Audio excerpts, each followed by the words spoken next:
And you've been praying for something, you've been thinking about something, you've been dreaming about something, you've been believing for something, and it feels like darkness is settling in, and it feels like you're ready to call the game. And I'm just here to encourage you, don't call the game on the plan of God. Don't stop believing for what God put in your heart. Don't stop believing for the call of God on your life. Don't stop believing that it's going to happen, because just as things start to look dark, God can break through and bring it about in a way that you never expected possible. And it's so exciting as we look toward God's word. We're going to go to Acts chapter 23, and the message is entitled Coincidence or Providence? Coincidence or Providence? Last summer, the family, so Becky and I and our 4 kids, took a trip to Montana, because we've been on this quest to travel to as many national parks as possible, and the kids are really geeked out about it. In fact, they have little park ranger autograph books. So they'll run up to a park ranger and be like, "Can I get your autograph?" It's so cool. And we wanted to go to Glacier because we had heard it is beautiful. And so we made the trek out to Montana, and we were staying in the town of Whitefish and then commuting into the park each day. And one of the things we were so excited about is all the wildlife in Glacier. And yet we had heard from people, from locals, that you're not going to see as much wildlife on the west side of the park because there's a lot of traffic, there's just more population, but you might see a goat, which, to be honest, I wasn't that excited about that. A goat in a national park is a little better. It's still a goat. I've seen a lot of goats. I'm a fan of goats. I just didn't come to see a goat. So we went into the park day 1, went into the park day 2, and we didn't even see a goat. All we saw was people, and I've already seen a lot of those. So we're like, okay, this is cool. It's beautiful, just not the wildlife. So some friends who live out there said, you know what, you really need to go to the east side of the park, because the east side of the park is less populated, it's more primitive, and you're very likely to see wildlife over there. And so we loaded up the kids. You have to drive all the way through the park to get to the other side. So we got there at the end of the day, didn't have time to do really anything but a boat ride that you can take across a lake, and you can see one of the remaining glaciers in Glacier National Park. We thought that was great. Sun's going down, very picturesque. And so we got on the boat, and it's a there and back journey. So we got to the stopping point at the other end of the lake, and the boat captain gets on the speaker and says, "Hey, if you want to get off, you can. And we'll come back and pick you up." But there was a line of about 40 people waiting for the ride back. And so nobody on the boat got off, besides us. So we got off the boat with our 4 kids as the sun is setting, and we're just like, we're gonna explore. There's a latrine and some other cool things to see there. So we were like, we're here, we're gonna do it, you know? And then I started to calculate how many seats were on the boat and how long that was gonna take and I was like, wow, we're gonna be here a while. And so I said to Becky, "Hey, do you mind if I take the 2 older boys and we just hike back? We're in Montana. We should do a Montana thing." And so Lika just hiked back, and she was like, "Yeah." I said, "There's a trail right along the lake, very scenic." She's like, "Yeah, and I'll take the boat." In my mind, though, I was thinking, we're gonna win. Okay, so, I'm here to see nature. I am also here to beat you. So I didn't tell the boys that. I was just like, hustle. They're looking at things. I'm like, we're not here to look at things. We're here to win. So we get on the trail, and I kid you not, it's 10 minutes. And Elliot, our second child, 10 years old at the time, says, "My feet hurt." I was like, well, you're 10. You weigh 80 pounds, so you're walking. So, but I had to be creative. Every parent knows this. You got to motivate. And I was like, well, let's pretend you're a robot. And every time I press the boost button on your back, you run. And immediately he wasn't tired anymore. So he's like, I love that idea. So I was like, boost, and he runs. And then we walk, so we're catching up to him. But I'm keeping an eye on the lake to watch the boat traffic. And then I press boost, and he runs. And then it starts to occur to me, every time he runs out of I can't see him anymore. And I'm like, the sun is setting. We are in a national park. We've seen nobody. That's probably not safe. But I was very motivated to win. So I said, boost, and he ran. And the next time he does that, he comes back around the corner, and he is white as a sheet. And he says, Dad, there's a grizzly bear up there. And I said, how do you know? And he said, well, I read a book about it before we came here. You didn't read the book. It's like, okay, fair enough. Guilty as charged. So Owen says, how do you know? And he said, well, there's a hump between its shoulders. And Owen said, oh, that's definitely a grizzly. Definitely a grizzly. So I was like, let me go check it out. Because I'm a dad. I do things like this. So I walk around the corner. There is a grizzly bear in the trail, just hanging out in the trail. Okay. Whew. I'm like 20 yards from it. And I'm feeling not brave. And so I kind of tiptoe back, because grizzly bears cannot hear you when you tiptoe. And so I'm tiptoeing back. But here's the deal. The lake is about, like the path between the lake and the path is like me to that mic on the ground right there. It's not very far. And the grizzly veers off that way. So we've got a choice. Do you pass him? Or don't do that. So he's like foraging for berries and things. So I decided we're not going to do that. And I thought, well, maybe we should go back to the boats, but that ship has literally sailed. Like, that's over. Plus, we're not going to beat Becky. So we can't do that. So we just hang back. And after we wait for like probably 10 minutes, it's getting darkish outside. We decide maybe we should proceed. The hang up with proceeding is that we didn't do the one thing that every park ranger had told us to do while we're in Glacier. When you're in Glacier, you pack bear spray. You bring this with you in case you encounter a bear. And we had encountered a bear with no bear spray. So we decide we're just gonna go for it. We didn't see the bear go off into the woods. We're just gonna believe it happened. So we kind of quickly speed walk past that point, which sounds insane now that I'm telling you about it. And we go about another 3/4 of a mile. I'm like, whoo, we made it. No bear spray. And we made it. We survived. That's amazing. We come around a turn, another 3/4 of a mile, and there is another grizzly in the trail. I'm like, I don't have answers for this. I don't even know what's going on here. And at that point, I just said, fellas, we're gonna have to wait. We cannot pass this one. We did that the first time. We're not doing that again. And so we stopped and we waited, we prayed. And all of a sudden, I hear the chatter of little children behind me. We had seen nobody. And a family, a dad and a mom and 4 kids under the age of 6, come around behind us. The mom has a 6-month-old strapped to her. I'm like, what are you guys doing out here? But I didn't say that because they had 2 cans of bear spray. And we made it all the way back to the car to tell you about it. So either I can look back on that and go, well, that was just luck. That just happened.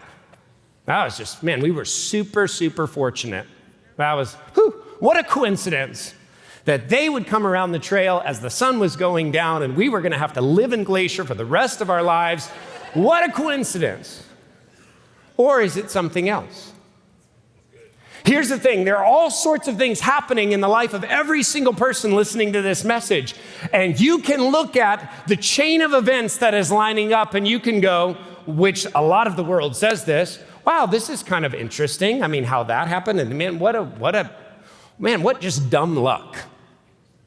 And the world looks at it and says, your life is really a chain of arbitrary, meaningless events that stack up, and either you're lucky or you're unlucky, either coincidence or fate favors you or it doesn't.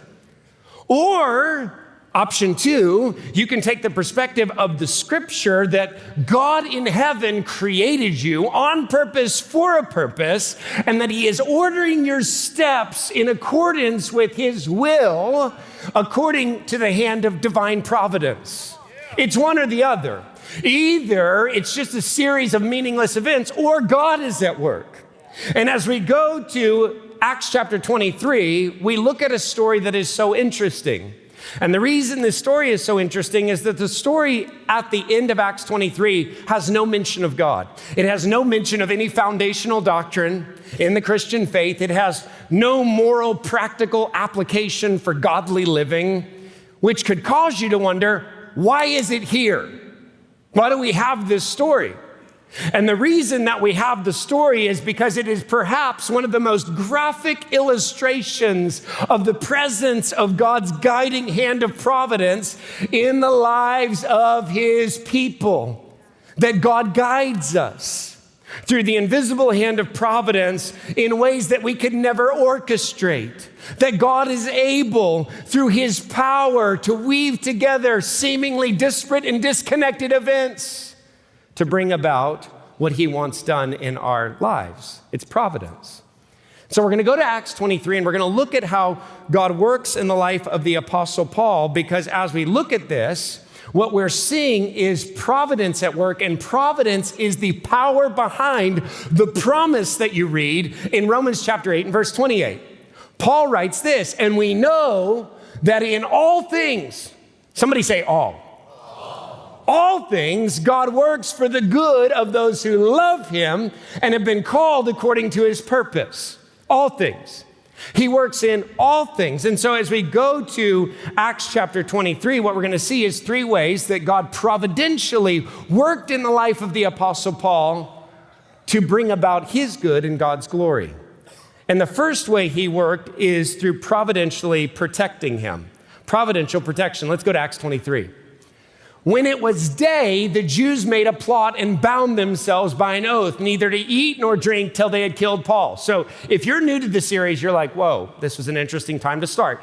Yes, Paul has traveled to Jerusalem and he has entered really a firestorm of criticism about him, and that criticism leads to mob violence, and that mob violence leads to him being imprisoned at the hands of the Romans and then questioned by the Jewish leadership. And yet there are still some people in that context who are not content to see Paul imprisoned. They want to see him executed. And because the Jews did not have the right of execution, only the Romans had that, they develop a plot. And there were more than 40 who made this conspiracy, and they went to the chief priests and the elders and they said, we have strictly bound ourselves to an oath not to taste food till we have killed Paul. Now therefore you, along with this council, give notice to the tribune. So the tribune is the leader of the Roman army or garrison stationed there, to bring him down to you. So tell him you want to interrogate him some more. You've got some more questions, as though you were going to determine his case more exactly. And we are ready to kill him before he comes near. So they're disappointed that Paul has slipped out of their clutches. When they had the opportunity to kill him, the Romans had swooped in and kind of saved the day and pulled Paul out of the mob. And now they're saying, on this second time, we're not going to miss. So we're going to collude with you. This is the Jewish Supreme Court in Israel in the first century. Can you imagine if you got 40 assassins or terrorists, and you drove to Washington, D.C., and you appeared before the Supreme Court and you said, we need your validation. We need you to rubber stamp something. There's somebody that we don't like. And so we're asking you to validate a plan to kill that person. And according to verse 20, the council agrees with their request. And so the plan is now that they're going to petition the Roman tribune, the leader of the garrison, and they're going to bring Paul 1,500 feet out of the fort of Antonia onto the Temple Mount to the exterior part of the temple courts and for this meeting. And on the way down there, one of these 40 assassins is going to shove a dagger into the Apostle Paul and end his life. That's the plan. And yet, Paul knows nothing about it. Paul is sitting in a prison cell in the fortress of Antonia, and he doesn't know any of this plot has been hatched, which reminds me there's a lot we don't know. At any given moment in your life, there are things happening around you you know nothing about. And what I'm struck by in this passage, first and foremost, is how thankful I am. And I don't know if anybody is thankful with me. I'm so thankful that even though there's a lot I don't know, God knows. I'm thankful that when I'm unaware, He's totally aware. I'm thankful that when my life seems to be out of control, He's on the throne. And what I could never plan for, He has a plan for.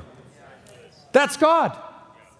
And so Paul is sitting in this prison in the fortress of Antonia. He knows nothing about what is happening, and yet God is at work, which reminds me of the words of John Piper. John Piper wrote this: God is always doing 10,000 things in your life, and you may be aware of 3.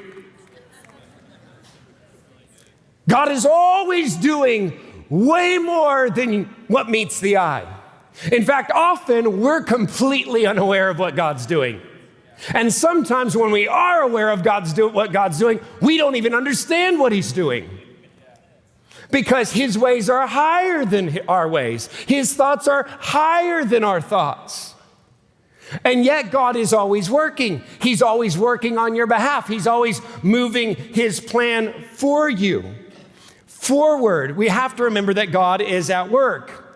And yet, Paul is not unaccustomed to this scenario. His life has been filled with persecution. In fact, in Acts chapter 16, you can go back and listen to the message on Acts 16. It was powerful. But Paul and Silas are in a prison.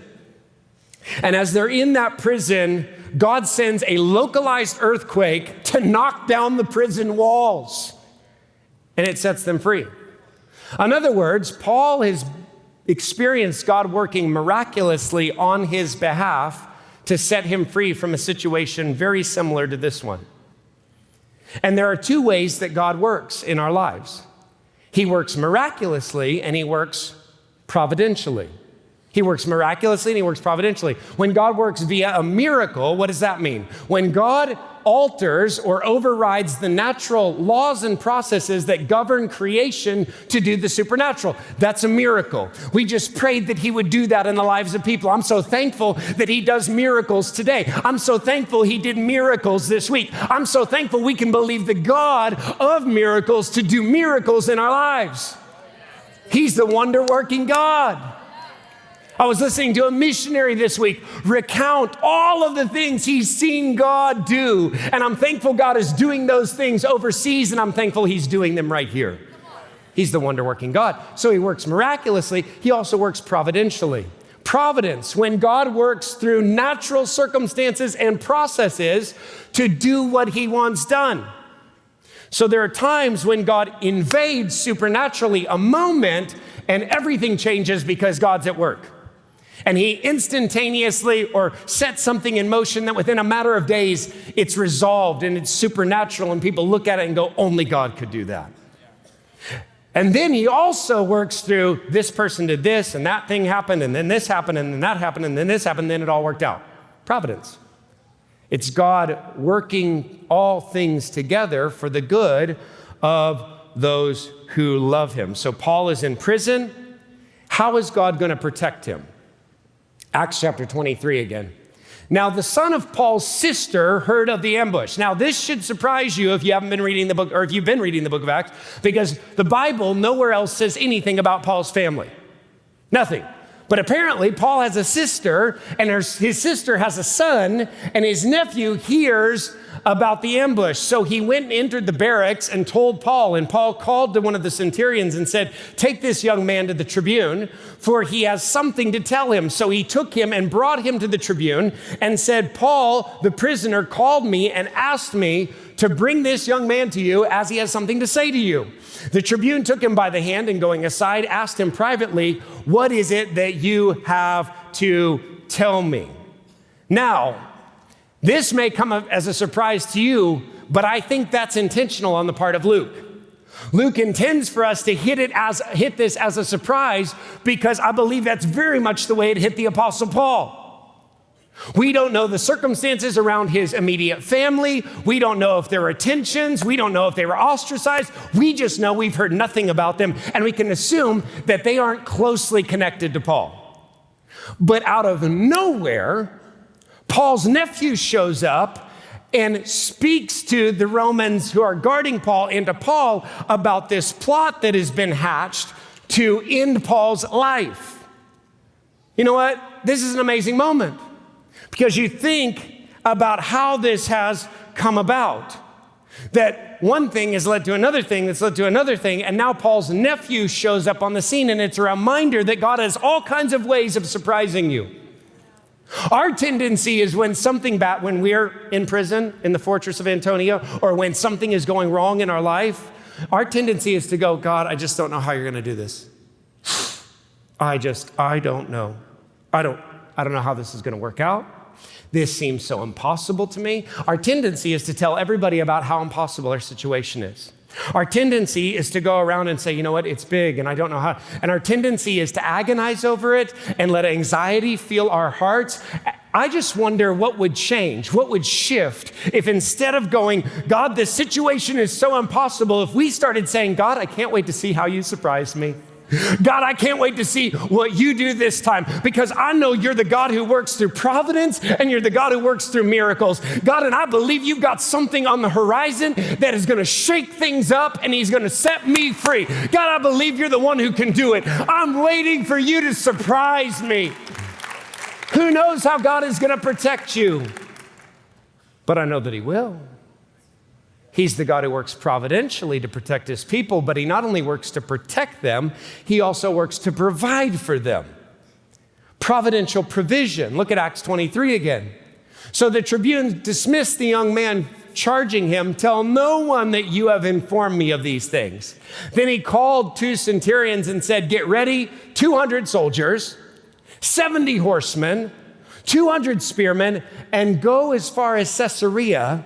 At the 3rd hour of the night, also provide mounts for Paul to ride and bring him safely to Felix, the governor. Now, this is an incredibly smart move on the part of the tribune. Now, the tribune, as I mentioned, is the leader of this group of soldiers. And his job is not only to prevent unrest in Jerusalem, but then obviously to report to his superiors. Now, the group of men that he mobilizes here, we're maybe a little bit unfamiliar with, but he mobilizes 3 groups. And the first is the infantry. So these guys are going to be the front line, these 200 soldiers. They're going to lead this procession. They're going to be the defensive mechanism surrounding immediately Paul. Then you've got the horsemen or the cavalry, which are going to act as reconnaissance, and they're going to go out and make sure that no bandits or assassins, none of these terrorists have made their way into the wilderness and trying to ambush them. And then you've got spearmen. Spearmen are javelin throwers, and they're going to stand at the back of this group, and they're going to obviously throw javelin toward any approaching group that would try to attack them. So this is all that's going on. Now, the Bible tells us that there are 470 soldiers accompanying how many people? 1, the Apostle Paul. So God provided 12 times the amount of protection that Paul needed to defeat the 40 assassins that were trailing him. So I don't know what God will do in your life, but I know that this is the way God works. He's the God who does exceedingly abundantly above all that we could ask or imagine. Sometimes we're worried, God, how are you going to provide? And he says, I can do 12 times that. I can do way more. Don't ask me for 40. Don't ask me for 80. Don't ask me for 120. I can give you 470. I can give you 12 times what you need. But that's not it. Look at verse 24. So Paul's a prisoner. You think they're going to make him walk? I think they're probably going to make him walk. But it says, provide mounts for Paul to ride and bring him safely to Felix the governor. This is the over-the-top provision of God. That God not only can provide the defense around Paul, but provide a ride for Paul to get to the destination that he has for Paul. This is God at work. And here's the thing, this is God at work in your life. You know what? Often what happens is our view of God's provision is far too small. We're hoping God will help us barely make it. We're hoping God will help us just let me shimmy through. I just need to get right under the radar. God, I don't know, I don't want to ask for anything big, but he's the God who does big. He's the God who loves to put his power on display in the lives of his people. And yet we continually ask for things so much smaller than his ability to provide. God in his providence provides exceedingly, abundantly beyond. Now, Paul knew he was called to make it to Rome. Paul knew that that was God's assignment for him. But just a few moments ago, he was sitting in a prison cell in the fortress of Antonia, and he had no way to make that happen. He couldn't work to provide the means to make that happen. He was a prisoner, so he lacked any mobility. All of the choices that he could make on his own were rendered meaningless. Why? Because, at least in terms of moving toward that destination, because he had no opportunity or ability to do that on his own. And yet, in the middle of that, suddenly a pagan empire is footing the bill for Paul's missionary assignment to Rome. They're paying for a bunch of bodyguards. They're paying for his convertible horse that he's riding. They're paying for it because God is working providentially to provide. And here's the thing, there's some people listening to this message across the campuses, and God has spoken something to your heart. You know that he has called you to step out in faith. You know he's called you to start your own business. You know he's called you to go into ministry. You know he's called you to do this or that, and yet you're looking at a situation where it feels like it's outside of your control. God, I can't even move forward. I don't even know. I feel totally and completely stuck. Have you ever been there? Where you felt God had spoken to something to your heart and yet you couldn't do anything about it, and you're like, God, I don't know if this is going to work out. God, I don't know what step to take. God, I don't even think I can take a step. How's it going to work out? Maybe you've been looking for something to transpire in your life. You believe it's God's will for you. You've prayed about it, not for 1 year or for 2 years or for 3 years, and yet it seems like it's completely stalled out. God, what do I do? God, I don't know what to do. I feel stuck. And yet I don't think the timing that we hear about in the text is on accident. When does it say that Paul and this procession is going to start to move? It says that Paul, in verse 23, is going to start to move at the 9th hour, or the 3rd hour of the night, which is 9 p.m. Jews understood that as the time of day when the stars would come out. In other words, just as darkness is settling in, Paul gets unstuck.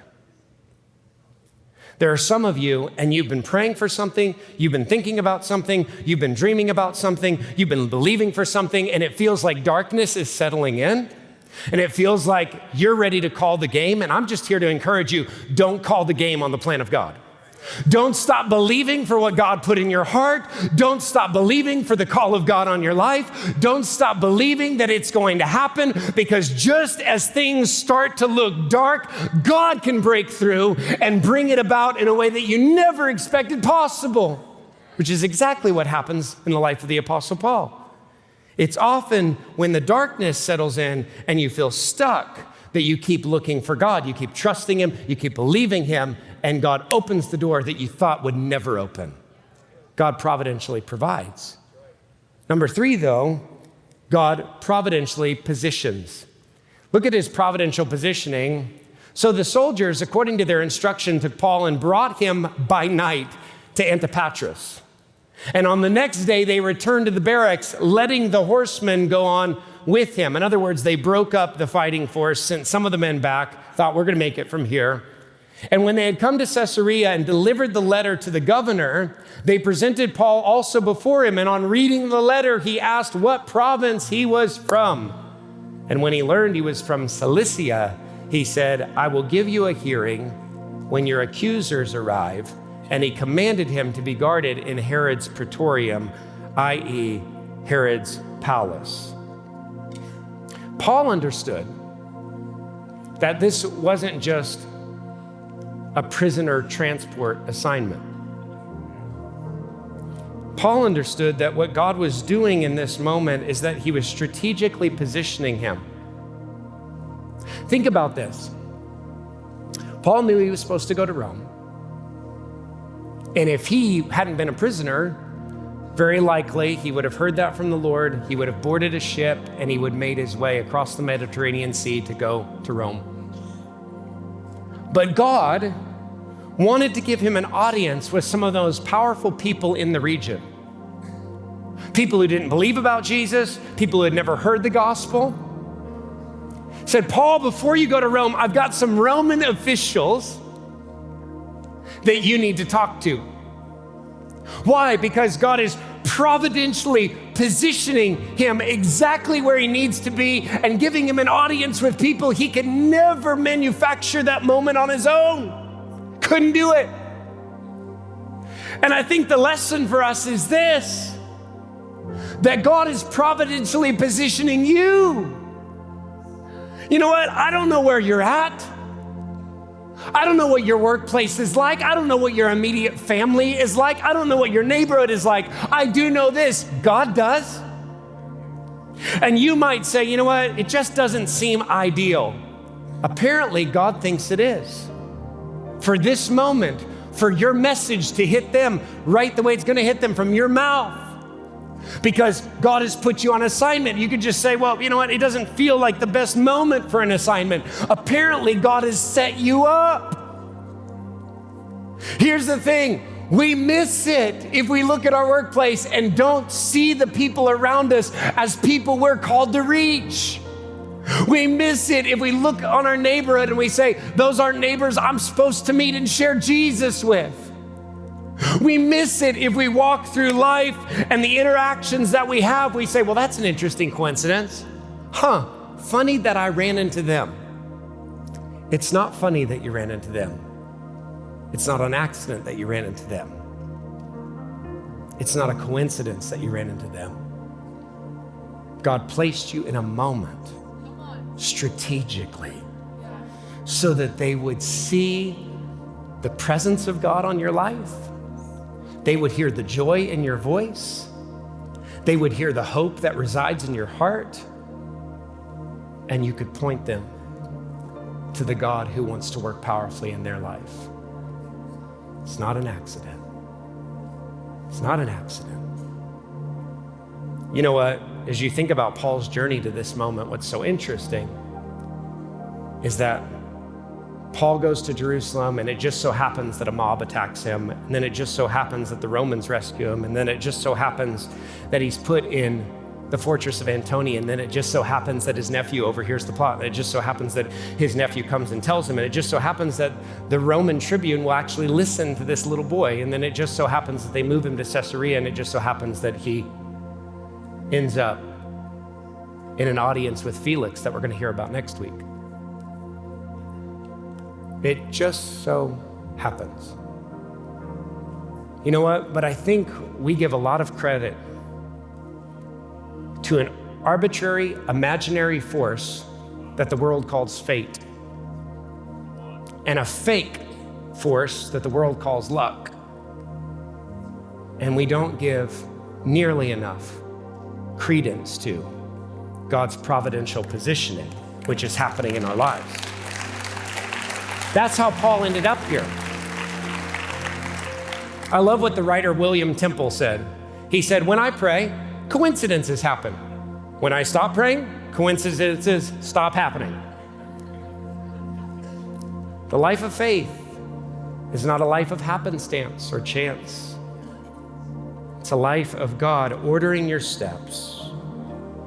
Today, he's ordering your steps. Tomorrow, he's going to order your steps. And yet I realize it's a lot easier to read about providence in somebody else's life than it is to believe that providence is at work in your own life. It is. Okay, that's a Bible story, David. Good for Paul. What empowered Paul to trust God that his providential care was at work? What fueled his hope? Because it's the same thing that's got to fuel your hope. Before this story begins, in verse 11 in Acts 23, Jesus appeared to Paul in that prison cell. And look at what he said. The following night, the Lord stood before him and said, "Take courage, for as you have testified about the facts about me in Jerusalem, you must also testify in Rome." And you might say, well, that's great. If Jesus said that to me, I'd feel really good too. He has said that to you. Why? Because this word take courage is only used 5 times in the New Testament, and it's only said by one person. It's a Greek word, only said by one person in the entire New Testament. You know who that person is? Jesus. And in John 16, he's talking to the disciples, and if you're a follower of Jesus, you're a disciple. Says, in this world, you will have trouble, but take heart, same word. Take courage. Why? I have overcome the world. Come on, church. There's reason to have courage. There's reason for you to trust in God's providential care. Take heart. Take heart. Trust him. Believe him. Well, it's dark. Well, that's a good time for God to work. Oh, that's a good time for God to work. And you know how he's going to work? He's going to providentially protect you. He's going to providentially provide for you. And he's going to providentially position you for his glory and for your good. Thank you so much for joining James River Church on our YouTube channel. Our prayer is that you were encouraged and your faith was strengthened today. And we want to let you know that we'd love for you to be a part of our online family. As well, we'd love if you subscribe to our YouTube channel and press the bell for notifications. You'll be so glad you did, because we're always putting out great sermons, new worship content, and it helps you know when we go live for our weekly services. We hope you have an amazing day, and thank you again for watching. God bless.